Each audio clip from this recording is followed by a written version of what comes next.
तो जो आपके मुखालफीन बिलखुसूस जो आपके रद्द में बहुत सारी अपने दलाइल पेश करते हैं, वह अहले सुन्नत पर ये कहते हुए तान करते हैं कि जनाब आप यहाँ पे धुमाएँ घबराते हैं, हमारे दलाइल का रद्द करते हैं, लेकिन जब वहाँ जाते हैं मक्के मदीने तो वहाँ तो हमारे ही आइमा हैं जिनके पीछे आप नमाज़ पढ़ते हैं, जिनके पीछे आप हज अदा करते हैं, और यहाँ पर आप हमारे साथ ये कर रहे हैं, वहाँ हमारे ही बंदों के पीछे आप नमाज़ें पढ़ते हैं, तो आप कैसे ये सारा कुछ।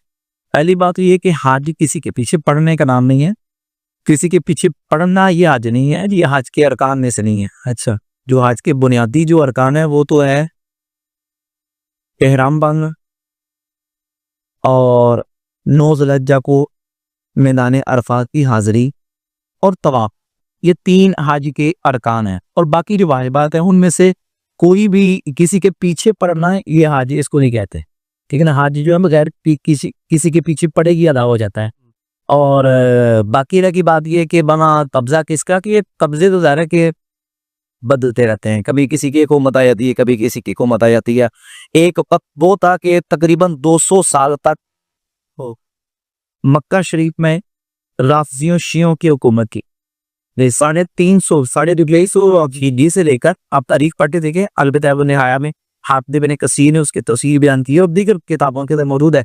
350 हिजरी से लेकर 550 हिजरी तक 200 साल फातमियों ने मक्का शरीफ में हुकूमत की है। उनके इमाम मुकर्रर थे और उन्हीं के नाम के खुतबे पढ़े जाते थे। ये सारा सिलसिला और सारा इंतजाम उनके हाथ में था। तो अगर 200 साल तक फातमी शिया वहाँ हुक्मरान रहे तो उनके हक होने की दलील नहीं है।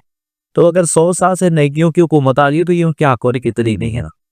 बाहर जाके अपने नवाज का की पूरी पढ़ते रहे, अलग से अपनी पाप नहीं पढ़ी, अपनी जमात करो अल्हम्दुलिल्लाह। बल्कि मैदान अरबात भी जो ज़ुहर की नमाज हमने अपनी जमात के साथ पढ़ी, तकरीबन 150 अपनी जमात कायम करते थे जी।